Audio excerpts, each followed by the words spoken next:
বন্ধু বান্ধৱীসকল বি টক ইউটিউব চেনেললৈ আপোনাক স্বাগতম। আজি এনেকুৱা এটা মোবাইল এপৰ বিষয়ে আলোচনা কৰা হ'ব যিটো এপ ব্যৱহাৰ কৰি আপুনি যিকোনো জিঅ' মোবাইল বা জিঅ' ৱাইফাই আপুনি ৰিচাৰ্জ কৰিব পাৰিব। অকল ৰিচাৰ্জ কৰাই নহয়, ৰিচাৰ্জ কৰি আপুনি টকা ইনকম কৰিবও পাৰিব।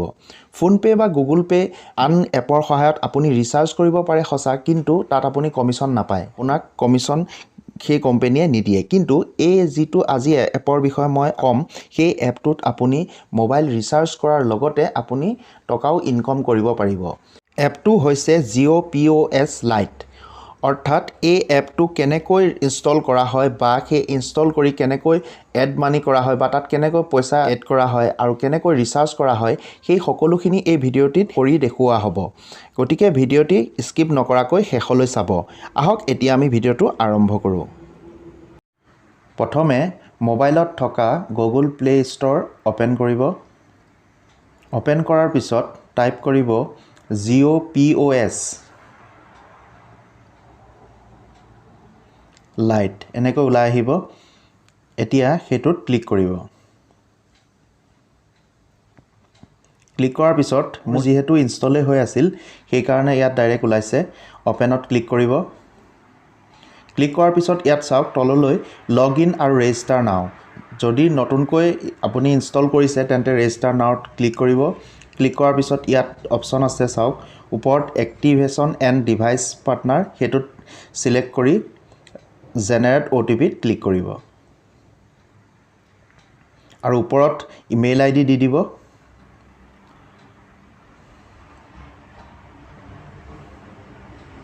যিহেতু মোৰ ৰেজিষ্টাৰ আছিলেই, গতিকে মই মোৰ মোবাইল নাম্বাৰ টাইপ কৰি এইটো লগ ইন কৰিছোঁ। মোবাইল নাম্বাৰ টাইপ কৰাৰ পিছত জেনেৰেট OTPত ক্লিক কৰিম।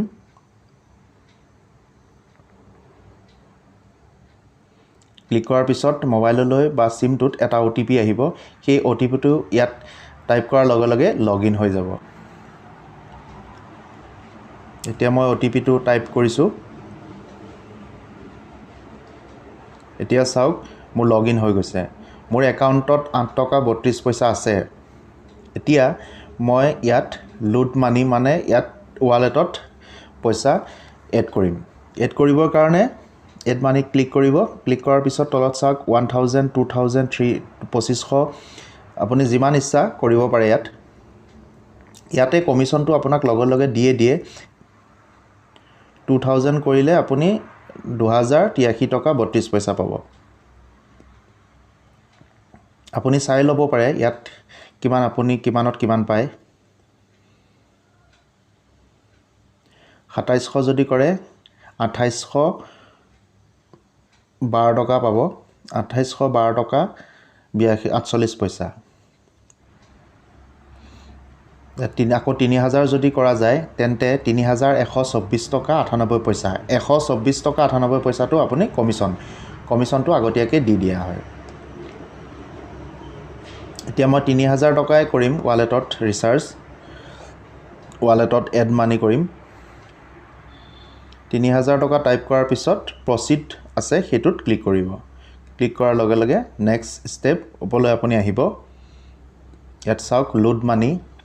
আপুনি ইয়াত লোড মানি কৰিবৰ কাৰণে পে'টিএম ইউজ কৰিব পাৰে, গুগল পে' কৰিব পাৰে, ভীম কৰিব পাৰে, ফোনপে' কৰিব পাৰে আৰু তলতো দিয়া আছে।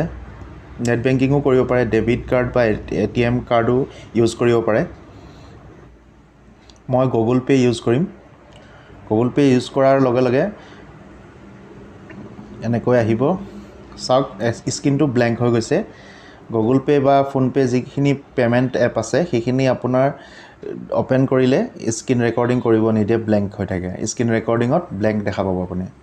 গতিকে মই ট্ৰেন্সফাৰ কৰিম। স্ক্ৰীন ৰেকৰ্ডিংটোতহে ব্লেংক আহিছে, ব্লেক স্ক্ৰীন আহিছে, কিন্তু মই যেতিয়া পইচা ট্ৰেন্সফাৰ কৰিছিলোঁ বা কৰিছোঁ তেতিয়া কিন্তু নাহে।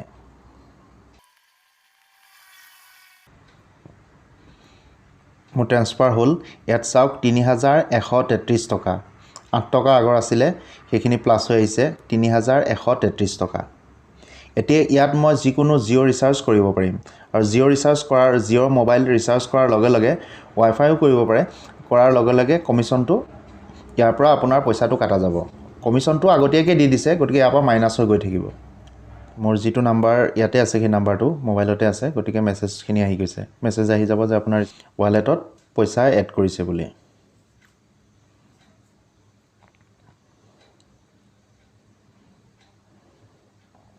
এতিয়া মই মাই জিঅ'টো অ'পেন কৰিম।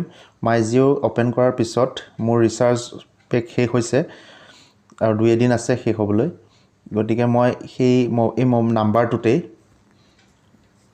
1 year প্লেনৰ এটা ৰিচাৰ্জ কৰিম। এতিয়া মই চেক কৰি চাই লৈছোঁ। ইয়াত চাওক 2599 টকা, 2399 টকা। 2599 টকা ৰিচাৰ্জ কৰিলে 365 দিন পাব, 740 GB আৰু ডিজনি প্লাছ হটষ্টাৰ ইয়াত চাব পাৰিব। ছাবস্ক্ৰিপশ্যনটো ফ্ৰী পাব। তাৰপিছত আহিল আকৌ 2399 টকাত আপুনি সেইটো দুটা নাপায়, কিন্তু 365 দিনেই পাব, 730 GB পাব। ওপৰটোত 740 আছিলে, ইয়াত 10 GB কমকৈ পাব। 2399 টকাত আনলিমিটেড কলটো এইটো থাকিবই। মই 2599টো ভৰাম। 2599টো ভৰালে 2599 টকা ভৰালে 12 মাহৰ কাৰণে পাম 740 GB। ইয়াত লিখা আছে benefit unlimited data 740 GB per day plus 10 GB। ইয়াত যিখিনি তেওঁলোকে পেকটোত দিছে সেই গোটেইখিনি ইয়াত চাই ল'ব পাৰে।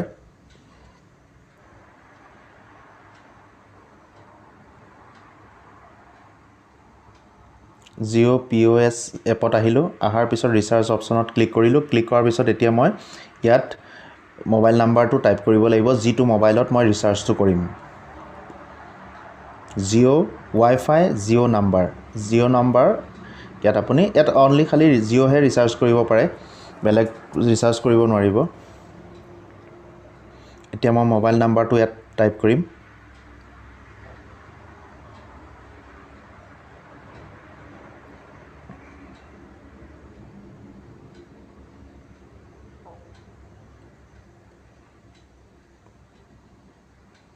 ছাবমিটত ক্লিক কৰিব।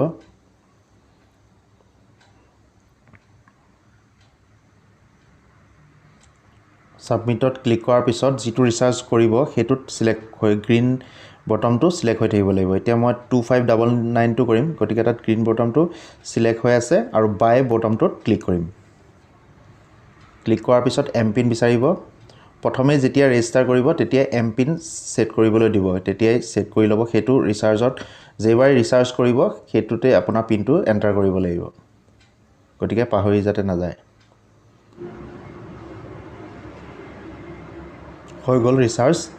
Payment confirmation, thank you, transaction is successful. ইয়াত মেছেজটো আহি গৈছে যে মোৰ ৰিচাৰ্জটো হৈ গ'ল 2599। এতিয়া ডান বটমত ক্লিক কৰি দিব। মেছেজটো কি আছে পঢ়ি চাব পাৰে।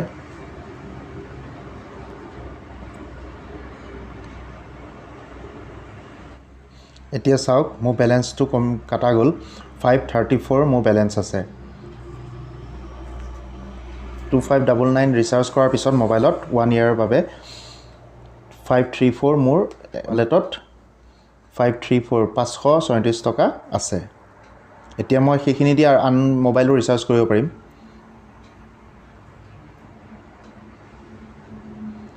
এনেকৈ ঘৰতে বহি আপুনি জিঅ' POSৰ সহায়ত মোবাইল ৰিচাৰ্জ কৰি জিঅ' মোবাইলৰ ৰিচাৰ্জ কৰি আপুনি পইচা ঘটিব পাৰে। আজিলৈ ইমানেই। চাওক মোৰ মোবাইলত সেইটো ৰিচাৰ্জটো দেখাইছে 2599 12 মাহ। ভিডিঅ'টো যদি ভাল লাগিছে লাইক কৰিব আৰু লগৰ বন্ধু বান্ধৱীক শ্বেয়াৰ কৰিব। চেনেলটি ছাবস্ক্ৰাইব কৰিব আৰু বেল আইকনটি ক্লিক কৰি নটিফিকেশ্যন অল কৰিব। আজিলৈ ইমানেই। পুনৰ লগ পাম আন বিষয়ত নতুন ভিডিঅ'লৈ। ধন্যবাদ।